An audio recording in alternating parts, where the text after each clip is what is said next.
ఢిల్లీలో మళ్లీ రైతుల ఆందోళన ఎందుకు?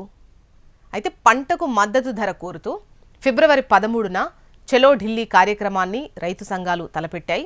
ఈ నేపథ్యంలో రైతులను దేశ రాజధాని నగరంలోకి అడుగుపెట్టకుండా ఢిల్లీ సరిహద్దులను సీల్ చేస్తున్నారు.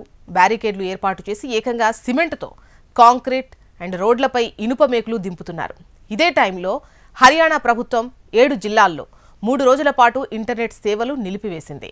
అంబాలా, కురుక్షేత్ర, కైథాల్, జింద్, హిస్సార్, ఫతేహాబాద్, సిర్సా జిల్లాల్లో ఫిబ్రవరి 11న ఉదయం 6 గంటల నుంచి ఫిబ్రవరి 13న రాత్రి 12 గంటల వరకు ఇంటర్నెట్ నిలిపివేయాలని తెలిపింది.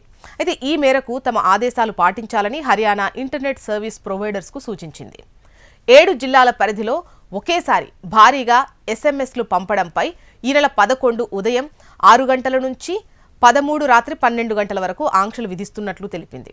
రైతులను అడ్డుకునేందుకు ఢిల్లీ సరిహద్దులు మూసివేసేందుకు హర్యానా పోలీసులు సిద్ధమయ్యారు. మరోవైపు ట్రాక్టర్ ర్యాలీతో వచ్చే రైతులను అడ్డుకునేందుకు అంబాలా జిల్లాలోని రహదారులపై పోలీసులు బ్యారికేడ్స్ ఏర్పాటు చేశారు.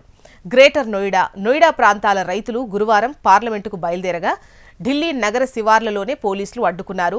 ర్యాపిడ్ యాక్షన్ ఫోర్స్ బలగాలను రంగంలోకి దించారు. ప్రతి ఒక్కరిని చెక్ చేసిన తర్వాతే ఢిల్లీలోకి అనుమతిస్తున్నారు. దీంతో భారీగా ట్రాఫిక్ జామ్ అయింది. హర్యానా ప్రభుత్వ తీరును రైతు సంఘాల నేతలు తీవ్రంగా ఖండించారు. అయితే సంయుక్త కిసాన్ మోర్చా, కిసాన్ మజ్దూర్ మోర్చా వంటి 200కు పైగా రైతు సంఘాలు చలో ఢిల్లీకి పిలుపునిచ్చాయి. పంటలకు కనీస మద్దతు ధరపై చట్టం తీసుకురావాలని, రైతులకు పెన్షన్ కావాలని, పంట బీమా 2020 ఆందోళన సమయంలో తమపై పెట్టిన కేసులు ఎత్తివేయాలని డిమాండ్ చేస్తూ హర్యానా, పంజాబ్ రైతులు నిరసన చేస్తున్నారు. ఈ నేపథ్యంలో ఢిల్లీకి ట్రాక్టర్ మార్చ్ నిర్వహించాలని రైతులు నిర్ణయించారు. దీంతో అప్రమత్తమైన హర్యానా, పంజాబ్ పోలీసులు గతంలో పరిస్థితులు పునరావృతం కాకుండా ముందస్తు చర్యలు చేపట్టారు.